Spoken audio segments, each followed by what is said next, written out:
Donna Martin, Luis Guerra, Breathe into Life. Breathe into Life is a community of people here supporting one another to be reminded of their magic. Awesome. We help each other think positively. Today, we're going to talk about why we started Breathe into Life. Yeah. The inspiration came from Luis, actually. It was a while back when Luis used to get anxiety and would panic during the day. And oftentimes when I was talking to him, when I was talking to you on the phone, you would often, say to yourself, you just got to breathe into it. You got to just breathe into life, live life on life's terms. So, and as you said it more and more, I realized that it was a concept.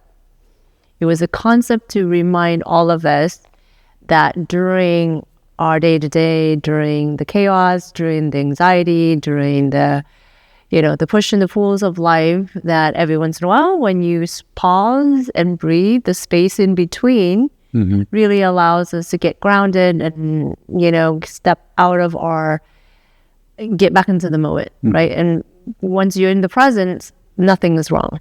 And it keeps you to be grounded and keep moving. Well, how did you, for example, when I met you, you were just like that. How did you become like that?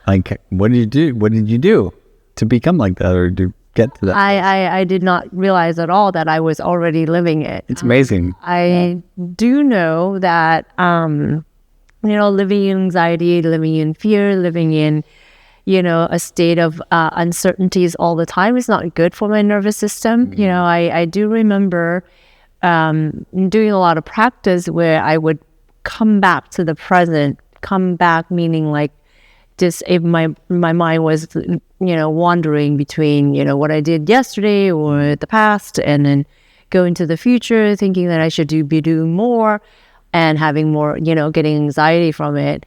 I would always come back to the present by looking at my hand. And when I look at my hand, I feel my hands. I, tend to bring myself back to what am I tasting, what am I hearing, what am I... It's powerful. What am I seeing, right? Because once I can identify all those things, then I'm back. I'm back in my body and I'm back in the present. Would you catch that? She just dropped a serious, in my opinion, serious tip, technique, trick about being in the present. And that's very easy, just looking at your hand. Yeah, I think I really believe that in the moment, in the present, is when all the magic happens. And I know this because when my nervous system is calm, when I am clear, when I am, just letting life happen without my control, oftentimes the results, the outcome are very favorable, right? Versus me trying to make sure that something happens in a different way, or I have to do something about something. So as I practice more of that, I feel very strongly, and I feel, really, it is really good for my nervous system. Yeah. What do you do? What are you doing these days to be reminded? Oh, geez. Well, it wasn't always that easy. Let's put it that way. It didn't come naturally to me. So maybe that's where I don't know exactly the answer to your question. I do a range of things, an assortment of things. I did affect my nervous system. I definitely hit a rock bottom from anxiety or rumination. More than depression, I don't really get depressed. I'm a very optimistic person just by nature. But because of how I was raised or what happened when I was young, and I'm not trying to blame that, I'm just trying to acknowledge the past of I stayed in this fight or flight kind of mechanism or, fight or flight, whatever you state for decades. And so that's what I learned to be normal. It wasn't ever about hey, look at the back of your hand, or hey, breathe, or hey, sensual experience, taste something, listen to something. I think sound was very much part of my, when I could tap into that. But so that was very helpful, and it has been very helpful. But I think nowadays it's more about I look at myself, my day ahead of me, and I take a moment in the morning to meditate, or to first like get out of bed and like plant my feet and be like, oh, this is an amazing day. And just that decision already changed the day. Like the sky could be falling or whatever, but I just acknowledged how amazing it is to wake up. Right. Right. And how beautiful it is. That's a shift, You said whether the sky's falling or not. Do you feel like sometimes when you wake up that, the sky is falling? No, not really. Not anymore. But I think I did. Okay. Not anymore. Years ago, I think I did. Every now and then I have anxieties that when I wake up, but I don't feel like the sky is falling. Right. But it's more about just like, I know how powerful breathing and my meditation is for me to push through whatever is happening. Mm-hmm. So I might feel an anxiety or a stress, or like somebody's on my case, or whatever it is, whatever I've created in my head, right? Mm-hmm. And then I take a moment to really deconstruct that and to breathe through that and to think that and to change that. And then it's like it no longer exists. Now I want to be really clear to people listening, that isn't overnight for me. Mm-hmm. That took years to get to. I mean, I say years, like decades really. And like starting and stopping and like trying things and like escaping, not trying things for a long time. And, so what have I learned through that process? Physical movement really is really powerful. Like just the actual movement. Like you feel bad, you want to change that, go for a run. Yeah. That was super easy to do that, or go work out or go swim or go just move your body, go walk. That's amazing. And I also really feel the practice of mindfulness, and I only learned that later in life, is really powerful. Mm-hmm. And then you sort of touched on that, like just focusing on the present and being in this moment. It's like, that's really what this, we're talking about. It's like, we're mindfully just alive, Yeah. I remember when we first started talking about this concept, right? And I know there are a lot of already, already existing podcasts and a lot of movements and a lot of, great authors, as well as, celebrities are promoting this like positive state of mind. Mm-hmm. But I think what makes Breathe into Life us different and unique from a lot of things that I've seen is that, one, we're not popular, we're not famous, and two, I think like that from our unique essence of who we are, right? So you love music, I love eclectic, very like, curated music. I love art, I love creating things, I love fashion. Yes. I love, anything that has to do with expansion of your creative mind. Mm-hmm. I never really thought I was a fashionable, like, creative person growing up, because in Vietnam, it's not something that you promote. Like you don't get to be a creative person because creative people are poor. They don't make money. Right. So it was always, parents always wanted their kids to be like lawyers, doctors, and, in the fields where there's a lot and you can make a lot of money. So, but I always felt like creativity is not just drawing or creating music, is who we are. As you walk outside, you got to be creatively figure out how to cross the street. Yes. How do you creatively go through your day without yelling at people and, and solving problems as you go, right? So it can be very complex, like solving challenges at work and, relationships, kids, right. Friends, right. And then like the creative side of problem solving with your work and, how to come up with strategies. So the list goes on and on. But my point is, I feel very strongly that Breathe into Life has essence of all of us.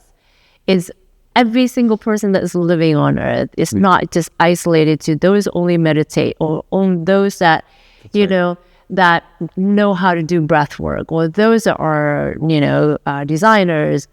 But you get my point. Like it's everybody, right? Absolutely. And what I feel very passionate about is not only sharing our stories, but for everyone to know that they have magic in them. Good. And the magic is that the minute that you feel bad and you want to change that, you are the magical person to change that. And it takes tiny little steps, right? Like you said, movement. I'm going to go outside. I don't feel good right now. I don't want to do anything. I want to drink, but I'm going to go outside. I'm going to not drink. I'm not going to, do drugs. I'm not going to reach for those things that, not favorable for my body, but I'm going to go outside. I'm going to soak in the sun. I'm going to go to the beach. I'm going to sit by the water, whatever that is. That's going to shift you from feeling bad to feeling good. I think that's... I will say, I'm going to stop you there. I think if you don't know that, and you don't know that world exists, you're just like, I always drink because I always want to, that makes me feel good. But all of a sudden, then you really have to feel bad. You have to get to a point where like, I don't feel good anymore. Like, what's wrong? This is, I got to change. And that's when I think those techniques, trying different things. Share about like our experience with alcohol and drugs. Sure. I mean, I know we touched on it in the other episode, but I haven't drank for 13 years. Right. So it's exciting. Right on. That's awesome. 12 or 13 years. My point is, I decided to stop drinking because it was making me feel so bad about myself. I wasn't sure it was just the alcohol, it was me, it was my relationship, it was everything that was going on in my life. But I do know that when I did decide to drink, my problem exasperated. Exacerbated. Yeah. Right. Yeah. Right. And so it got worse. It got worse. It was a lot. I got a lot worse. So the more I drank, my problems got even worse than it originated. And so I knew that if I just take that out of the equation, or like remove that out of my life, then I wouldn't at least know what the other issues are, right? And so that was the first thing that I removed out of my life.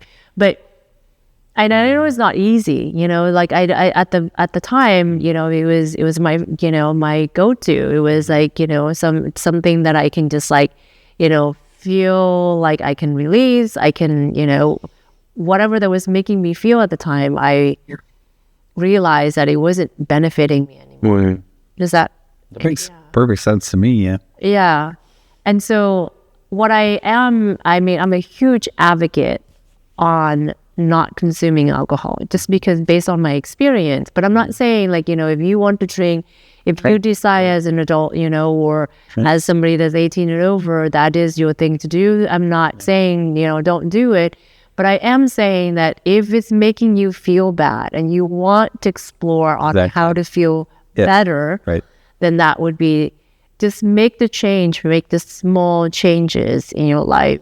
Yeah, I would like to second that. Breathe into life is, it's really about come as you are, it's really about, if you drink, you drink, but if you feel bad because of it, we know that there is a shift. And I say we, both of us. I met Donna, and she doesn't drink, and I was like, and you're stylish, I was like, wow, that's really cool.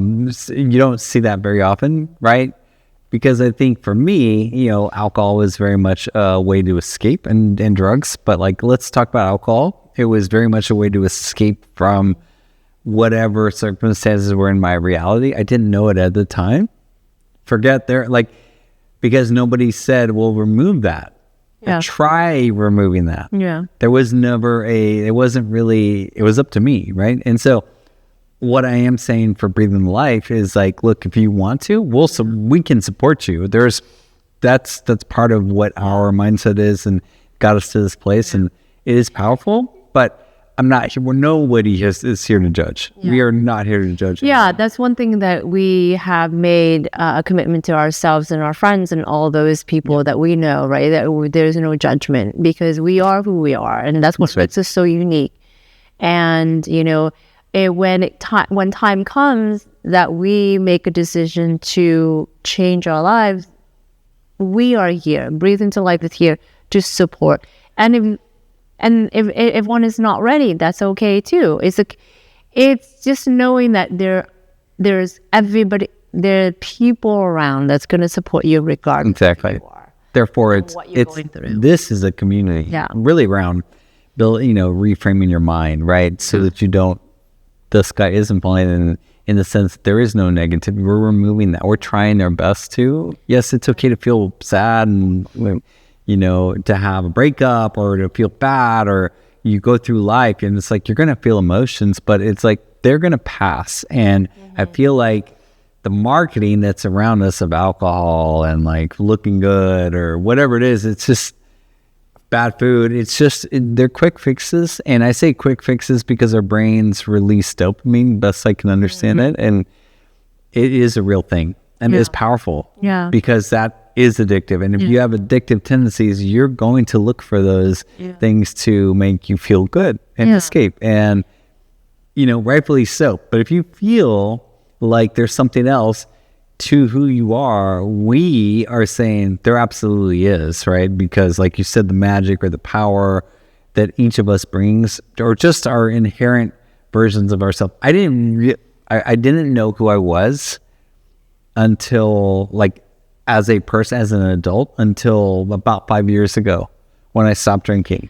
And I didn't really know, wow, I'm this, and it took time to figure out, you know, from that point on. It's like you don't overnight know that, because that's decades for me of getting to that place. But now I feel so much more. It's not about feeling comfortable. I always feel comfortable and confident and about who I am and what I do, and that. But now I feel really like 110%. Like, this is me. I'm not here to please everyone. You know, that's not my purpose in life. You know, my purpose in life is really to please me and to love myself, so that I can be the best version to people like you, or to people in the world, everybody, customer service. I'm not saying that it's perfect.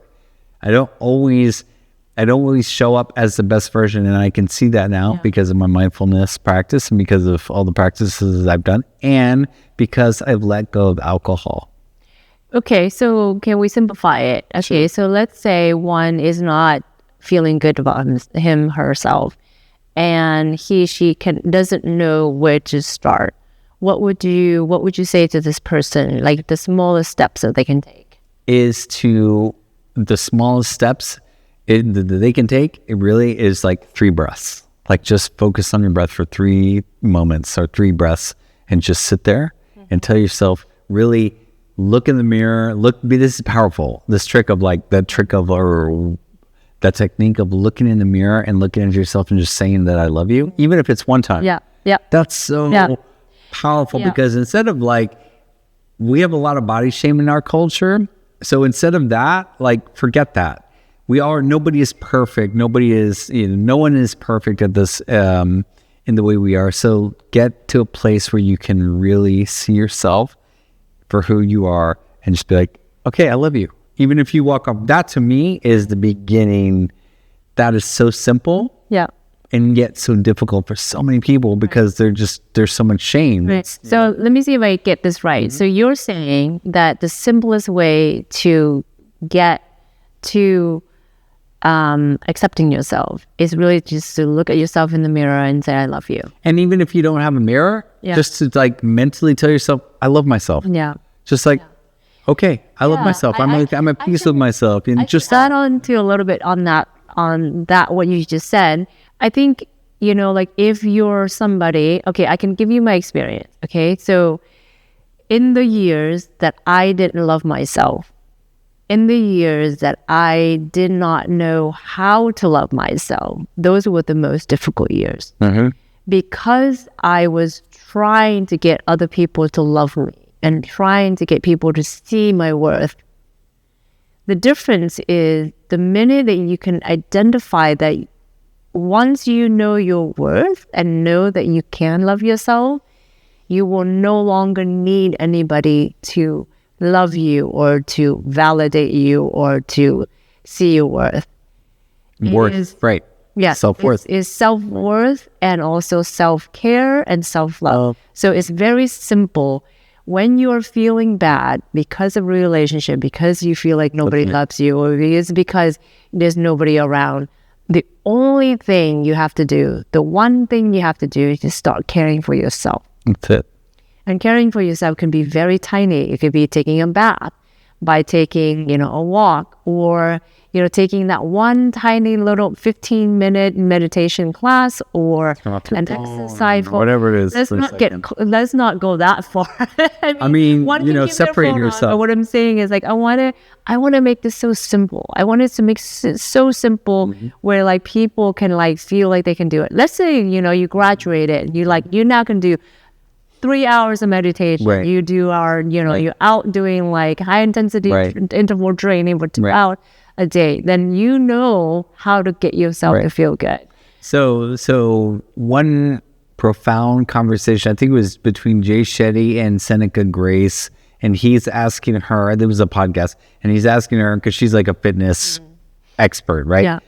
Trains people, celebs, and all that. It really works out all the time. And he's asking her, well, if where do people begin? Yeah. And I think she just was like, just start. Yeah. You just do it. It's like making that decision.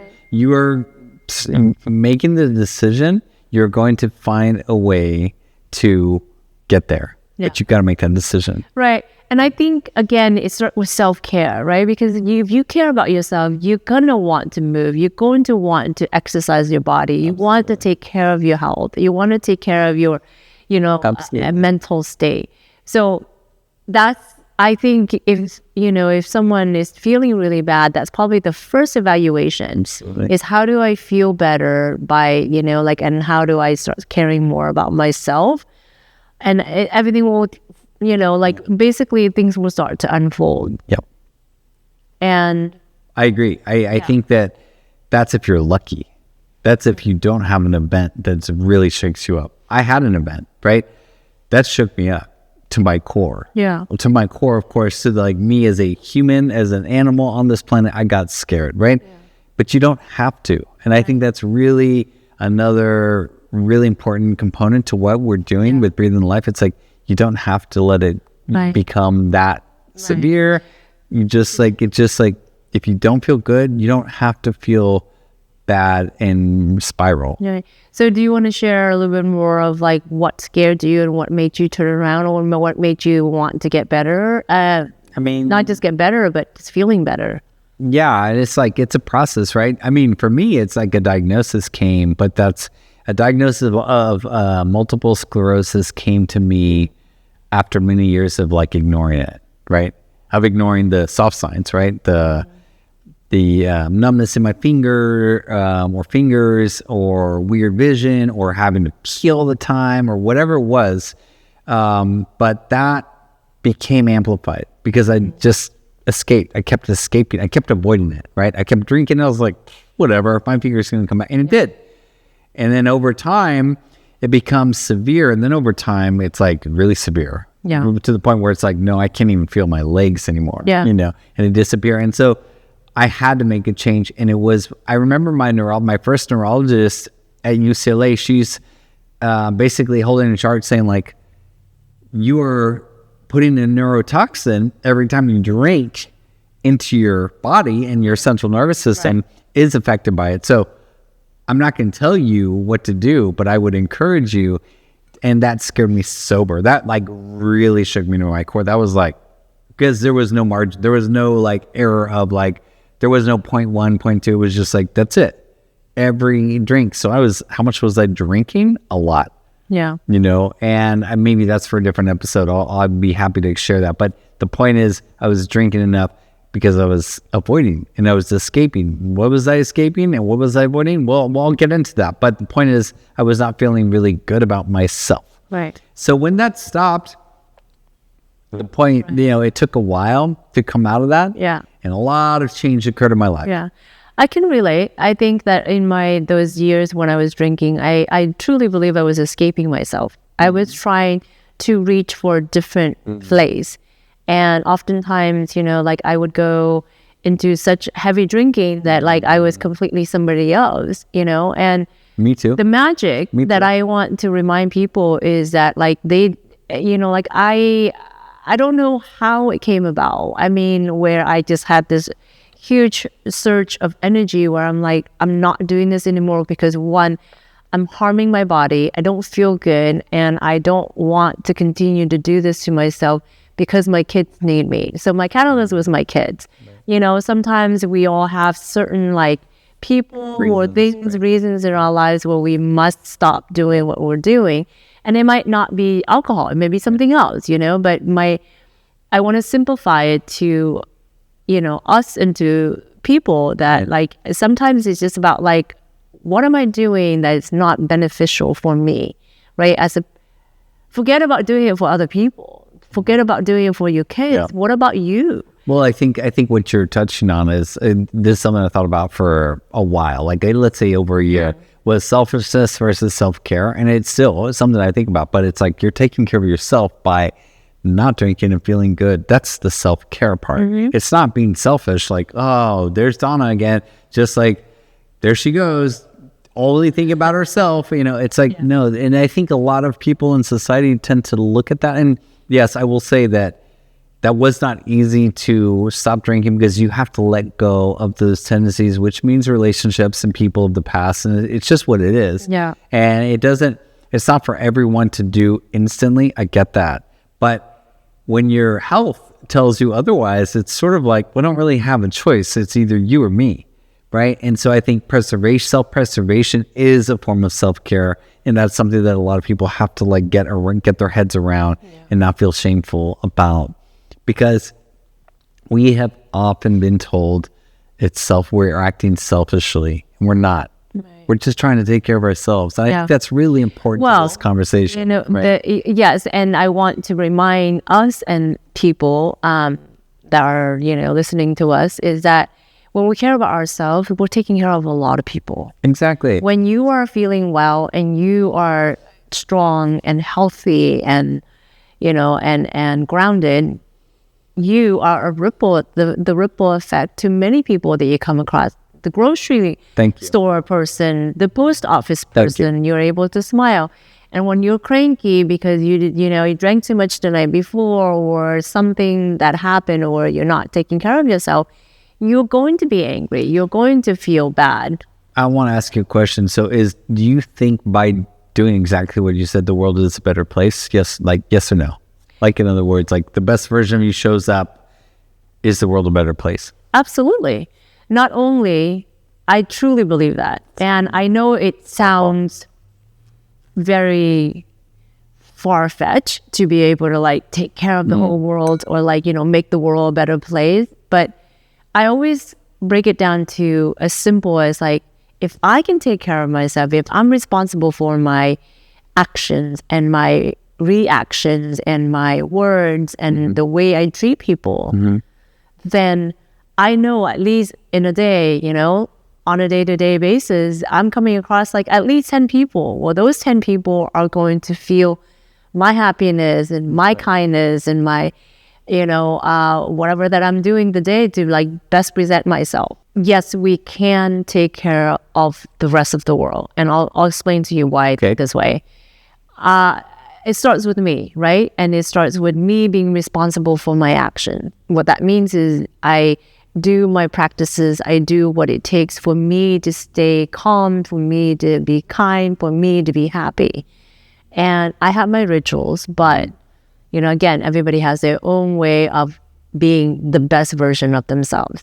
And that's all we're saying. That's all I'm saying is that if you show up as the best version of yourself every day, and today might be different, tomorrow might be different, but as long as you wake up thinking, this is my best version and I'm really good, you know, I'm happy with that. What it does, it ripple effects to the people. It's a ripple effect to the people that you come across during the day, right? So like I go outside, I see the grocery person, I see, you know, like the post office person. And if I'm happy and smiling, those people are going to feel those emotions. And therefore, they will go on with their day, passing on that emotion. And I'm not going to be able to monitor everyone's action, but I can do my best to be my best, knowing that, you know, it's going to get spread somehow, some way. That's what I remind myself every day as things don't go my way or things tend to become a negative, you know, an event or...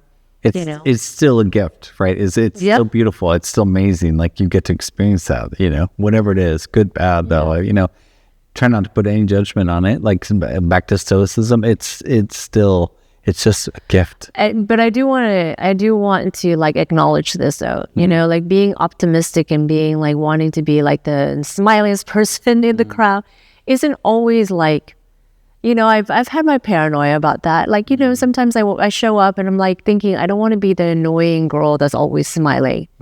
But guess what? I've kind of like put that aside. Like I have accepted me for the smiley person and the person that want to be my best self. And those that can't stand me smiling all the time, they will fall off and they will, you know, take a different route, or they will, you know, choose not to come in contact with me. And that's okay. Right. As long as my intent are still pure and true, then I can continue to affect the world that I know best. And that's all I'm saying. I am saying, you know, do your best. And if judgments come, no big So deal. be it. Yeah. Right. You have no control. I have no control over everyone's feelings and emotions. You only have control Only over mine. yours. Yeah. Breathing life. Donna Martin, that was so interesting. Just listening to Donna and getting to talk to Donna. I'm Luis. Thank you, Luis. Hey, you're welcome. Thank you. And Breathing Life podcast, we will be with you very soon. Stay tuned.